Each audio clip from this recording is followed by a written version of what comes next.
dengan Bapak apa? Ya. Perkenalkan, saya Pravira akan melakukan pemeriksaan fisik kepada Bapak. Apakah Bapak bersedia? Ya, sedia. Untuk pemeriksaan fisik pertama yaitu pemeriksaan fisik kepala. Di sini kita inspeksi terlebih dahulu bentuk kepala pasien itu seperti apa, mesencephalon, apakah yang lainnya. Di sini terlihat bentuk kepala pasien itu mesencephalon. Nah, juga terlihat di sini rambut pasien berwarna hitam, persebarannya juga rata dan juga kelihatan bersih. Untuk bentuk muka itu pasien maskernya dilepas dulu. Wajah pasien berbentuk secara inspeksi bentuk muka pasien itu bulat. Lalu terlihat tidak ada cacat ataupun tidak ada kelainan ya di sini. Terus simetris, kesimetrisan muka juga dilihat. Nah, terus ya selanjutnya yaitu pemeriksaan secara palpasi. Kita palpasi rambut pasien apakah di sini terdapat benjolan atau lesi ataupun luka lain.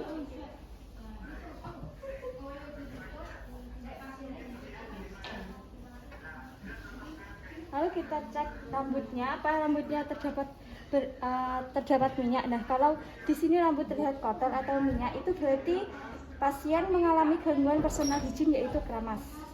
Untuk pemeriksaan selanjutnya yaitu pemeriksaan mata. Di sini kita akan melihat apakah mata pasien simetris atau tidak. Lalu pemeriksaan mata ini juga menggunakan pemeriksaan nervus. Ada nervus 2, 3, 4, dan 6. Di nervus 2 ini kita dapat melakukan pemeriksaan mata dengan menggunakan Snellen card, yaitu jarak pandang pasien itu bisa. Lalu bisa menggunakan buku hara, isi buku hara itu untuk mengetahui apakah pasien mengalami pemeriksaan selanjutnya yaitu apakah kita cek di mata pasien itu apakah ada tanda-tanda anemis di konjungtivanya ini. Sebentar ya. Nah, di sini kalau ke anemis itu berarti konjungtivanya ini berwarna pucat. Kalau tidak ya berwarna kemerahan seperti ini. Lalu di sklera ini bisa lihat ke atas. Nah, di sini apakah ada seperti kotoran atau selanjutnya yaitu mengukur lapang pandang dari pasien. Pasien diinstruksikan untuk menutup mata salah satu silakan salah satu. Tetap fokus ke tangan saya yang ada di sini. Saya akan memulai dari atas. Nanti kalau sudah kelihatan bilang ya. Udah? Udah. Berarti lapang pandang dari pasien bagian atas itu berada di sini. Itu ya normal ya. Itu dari samping. Sudah. Baik. Dari bawah.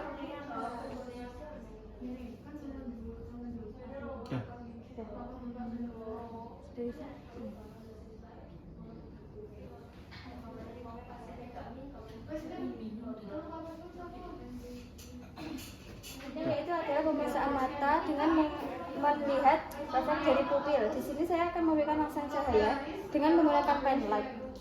Apakah pupilnya akan fleksi, mengecilkan besar atau tidak? Saya memberi batas di sini. Saya diberikan dari arah lateralnya pasien ya, jangan langsung. Lihat apakah ada reaksi pupil. Nah, di sini ketika diberi rangsang cahaya pupil terlihat mengecil karena rangsang cahaya ini akan diatur oleh pupil untuk masuk ke mata agar tidak kelebihan atau tidak kekurangan gitu ya. Untuk mengatur cahaya mata selanjutnya yaitu adalah nervus, memeriksa mata dengan nervus 3, 4, dan 6. Di sini pasien akan mengikuti arah jari saya, tapi hanya punya bola matanya saja. Kepala pasien tidak boleh mengikuti. Nah, langsung saja kita lakukan pemeriksaannya. Pasien silakan Bapak mengikuti arah jari saya ya. Kepala tidak boleh ikut, hanya bola matanya yang bergerak ya. Tapi kalau sakit bilang ya. Ya. Lalu samping sebelah kanan.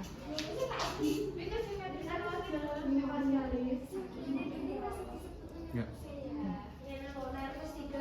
Di sini yang bekerja nervus 3 dan juga 6, abdusen dan juga oculomotorus. Nah, untuk pemeriksaan nervus 3 dan juga 6. Nah, ini untuk memeriksa nervus keempat. Di sini saya akan ikuti jari saya ya, Mbak ya. Ya. Ayo. Nggak sakit? Enggak. Ya. Baik. Gitu ya, terus tes. Nggak sakit? Baik, itu pemeriksaan hidung. Kita lihat apakah hidung pasien simetris atau tidak. Lalu kita periksa hidung bagian dalam menggunakan ini, alat ini.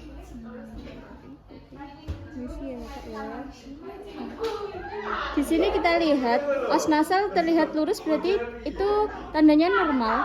Lalu terlihat os nasal di sini tidak ada tanda inflamasi atau kemerahan. Lalu juga terlihat bulu hidung yang gunanya itu untuk menyaring udara yang masuk. Nah, di sini. Kalau di os nasalnya itu terlihat ada kemerahan, berarti itu ada inflamasi di situ ya. Untuk pemeriksaan selanjutnya yaitu pemeriksaan mulut dan juga mulut dan lidah. Di sini kita lihat apakah mulut pasien simetris atau tidak, terlihat pucat atau simetris atau tidak. Kalau pucatnya berarti tandanya pasien ini mengalami kekurangan oksigen. Nah, kita lihat berarti terlihat simetris ya. Lalu kita langsung aja pemeriksaan lidah. Bapak juga membuka mulutnya terlebih dahulu. Lidahnya dijulurkan. Nah, kita lihat di sini lidah, kesimetrisan lidah dan juga warna lidah. Di sini juga akan menentukan keadaan pasien. Ya, Bapak. Lalu kita pemeriksaan menggunakan tongue spatula. Di sini kita akan melihat apakah uvula dan juga tonsil letaknya itu sesuai normal atau tidak. Mungkin bisa terjadi kelainan atau selanjutnya saya akan menggunakan tongue spatula untuk melihat uvula dan tonsil pasien apakah letaknya normal atau abnormal di sini. Apakah ada kelainan? Bapak bisa membuka mulutnya.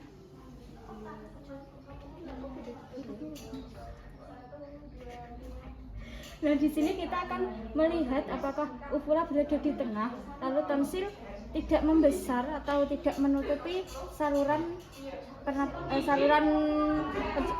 untuk masuk makanan pasiennya. Nah, kita akan memeriksa kekuatan otot lidah. Di sini terdapat nervus 12 yaitu hipoglossus di lidah pasien. Kita akan mengecek kekuatan otot lidah pasien. Di sini kita akan menempelkan tangan kita di sini untuk merasakan kekuatan otot lidah. Pasien bisa memberi tekanan dengan lidah di pipi yang saya pegang ya. Nah, di sini akan terlihat otot pasien di otot hipoglossus pasien itu akan memberikan tekanan, yaitu pemeriksaan nervus 4 trigeminus. Di sini saya akan melakukan pemeriksaan refleks kornea atau ini untuk refleks mengedipkan mata apabila ada rangsangan. Lalu nanti di otot masseter di sini. Lalu dan back refleks di mandibularis dengan memberikan tekanan. Sini kita akan menggunakan kasa atau kapas. Bentar ya Bapak ya. Nah, di sini terlihat pasien mengedipkan mata. Berarti otot nervus di sini masih bekerja dengan baik. Lalu saya akan memeriksa bagian sini otot masseter. Pasien disuruh untuk menggigit gigi sehingga terjadi tekanan di sini. Kita akan merasakan tekanan yang kuat di sini. Deket ya Pak ya. Nah, di sini akan terasa otot masseter di sini. Berarti masih berfungsi. Lalu di mandibularis di sini kita akan terdapat pemeriksaan secara gag refleks, yaitu menggunakan alat untuk memukul di sini. Kalau di sini pasien diberi pukulan di sini. Nah, nanti kalau bibirnya itu terbuka berarti pasien mengalami abnormal atau ada kelainan di situ. Yaitu pemeriksaan di telinga pasien. Di sini terdapat nervus vestibuloacousticus. Di sini untuk pemeriksaan pendengaran ini bisa menggunakan pemeriksaan Weber, Rina atau Swabah menggunakan garpu tala. Lalu selanjutnya yaitu pemeriksaan nafas ke-11 yaitu aksesorius. Di sini terdapat selanjutnya saya akan memeriksa di sternocleidomastoideus. Di sini Bapak bisa menghadap ke kanan terlebih dahulu. Di sini kita akan melihat rangsangan otot dari sternocleidomastoideus di sini. Bapak bisa menengok ke kiri ya, memberi lawan tekanan perlawanan ya. Nah, di sini akan terlihat otot sternocleidomastoideus pasien. Begitu juga di sebelah kanan pasien. Lalu di sini juga terdapat otot trapezius. Jadi kita melihat apakah pemeriksaan di sini kita untuk mengecek apakah kesimetrisan dari bahu atau otot trapezius pasien. Selanjutnya yaitu adalah pemeriksaan dada atau toraks. Di sini kita inspeksi kesimetrisan dada pasien antara kiri dan kanan. Lalu apakah ada barrel chest, yaitu lekukan dada sternum ini menjorok ke dalam. Nah, lalu apakah ada pigeon chest juga seperti bentuk burung, dada ini menjorok keluar. Lalu seperti ada kerucut di sini di sternum terlihat keluar gitu. Lalu dengan palpasi kita bisa menaruh tangan di dada pasien. Pasien disuruh untuk bernafas ya. Kita rasakan apakah saat bernafas pengembangan dadanya itu bersamaan. Lalu lepaskan. Nah, di sini juga kita bisa rasakan apakah paru-paru antara kanan dan kiri itu tidak bersamaan. Apa ada yang tertinggal? Seperti awal tadi, seperti saat bernafas. Lalu pemeriksaan secara palpasi. Di sini akan saya palpasi di interkoste ini suara paru-paru. Suara paru-paru normal yaitu timpani atau suara. Pemeriksaan di dada toraks menggunakan teknik perkusi. Di sini kita akan mendengarkan suara paru-paru pasien yang dimana normalnya itu berbunyi timpani atau sonor. Nah, kita bisa menggunakan perkusi ketuk di interkoste. Ini. Lalu pindah.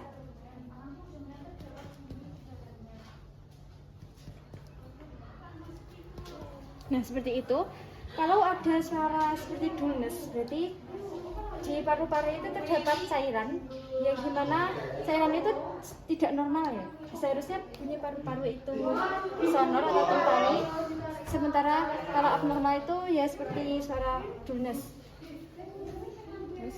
Lalu pemeriksaan secara auskultasi.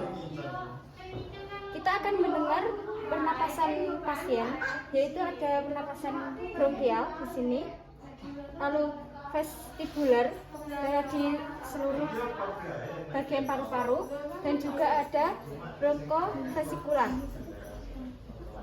Sini kita akan bisa mendengar dengan menggunakan stetoskop.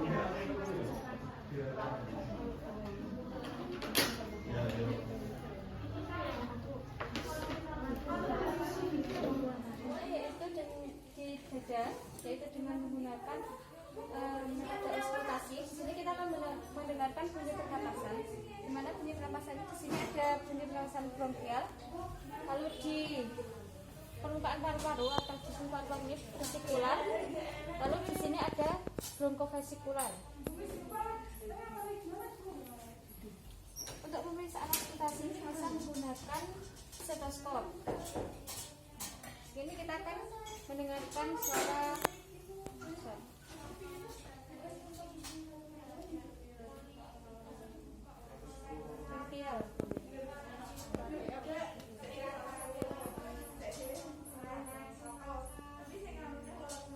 Untuk pemeriksaan auskultasi ini, pasien disuruh untuk mengambil napas dalam-dalam agar terdengar jelas. Napas dalam-dalam. Di sini akan terdengar suara pernapasan, bunyi pernapasan yaitu bronkial. Lalu Begitu dengan di bagian ini bronkovesikular dan juga vesikular. Di pemeriksaan torak di sini kita juga dapat memeriksa bunyi jantung. Untuk pemeriksaan torak itu ada juga untuk pemeriksaan jantung. Jadi bisa kita dengar bunyi menggunakan stetoskop bunyi jantung. Di sini ada aorta, pulmonal, ada runikus, sama ictus. Nah di ictus ini ada ictus cordis. Di sini kita bisa merasakan denyut jantung tapi tidak sampai melihatnya. Jika kita taruh sini dan kita tangan sampai bergerak, berarti itu ada kelainan atau jantung mengalami abnormal. Untuk pemeriksaan paru-paru tadi juga menggunakan vokal flex remitus itu pasien disuruh untuk membunyikan 77, lalu kita palpasi, kita akan rasakan getaran di sini itu sama atau tidak. Pasien bisa 77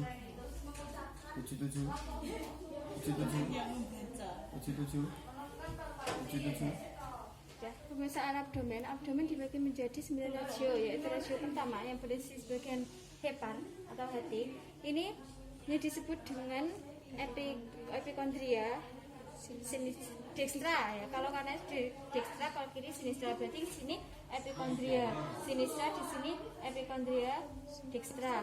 Lalu bagian rasio kedua ini disebut dengan epikondrium atau epigastrik, juga epigastrik ya, epigastrik atau epigastrium. Lalu di rasio 4 itu disebut dengan lumbal dextra. Di tengah di tepat pusar itu dinamakan dengan umbilikal ya. Lalu yang kiri lumbal sinistra. Regio 7 disebut dengan iliaca dextra. Yang tengah di sini hipogastrium atau hipogastrik juga bisa. Lalu di sini ada iliaca sinistra. Nah, yang pertama yaitu inspeksi. Kita lihat apakah di sini ada asites atau caranya menusuk pada abdomen. Lalu pemeriksaan selanjutnya yaitu tidak seperti pemeriksaan pada bagian lain. Setelah inspeksi kita melakukan auskultasi. Kita dapat mendengar bising usus pasien. Sebenarnya kalau tidak menggunakan stetoskop juga itu bisa terdengar, tapi kalau menggunakan stetoskop lebih jelas.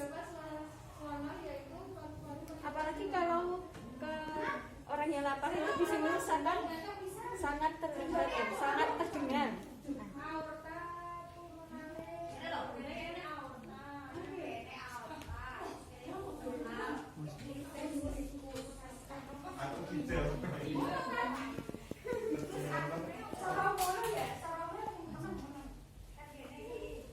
Di sini kita akan mendengarkan bising usus pasien.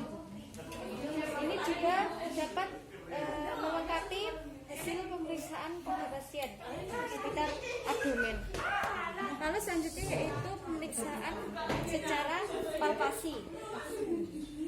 Cara palpasi di sini saya akan melakukan pemeriksaan pada hepar, apakah terjadi pembekakan pada hepar atau tidak. Caranya, tangan sebelah kita taruh di bawah ini abdomen pasien, lalu yang sebelah lagi di atas. Nanti kita akan memberikan dorongan atau tekanan. Pasien disuruh bernafas dalam-dalam, lalu untuk dihembuskan. Silakan bawa napas dalam-dalam. Kita siap untuk menekan. Kalau teraba, berarti di sini hepar mengalami pembekakan atau pembesaran. Selanjutnya yaitu perkusi. Perkusi pada abdomen bunyinya yang normal yaitu dulness. Perkusi.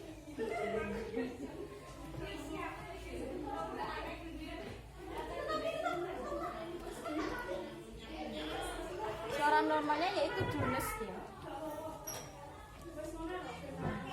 Lalu selanjutnya yaitu pemeriksaan pada ekstremitas. Kita akan melakukan peran di sini.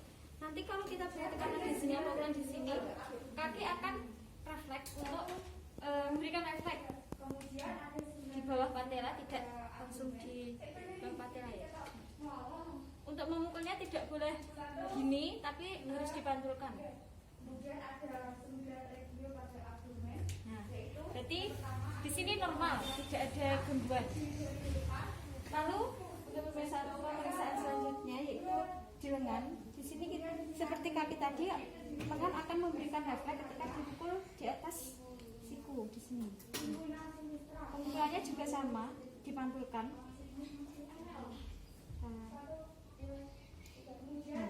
Di sini akan terjadi refleks ekstensi ya, ekstensi.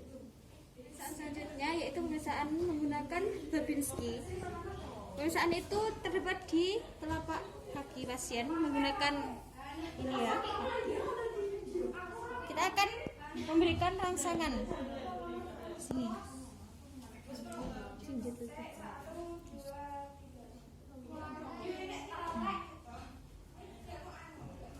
Nah, sini pasien terlihat jari-jari atau kakinya itu memberikan rangsangan atau refleks. Jadi tidak ada kelainan atau tidak ada keabnormalan di kaki pasien.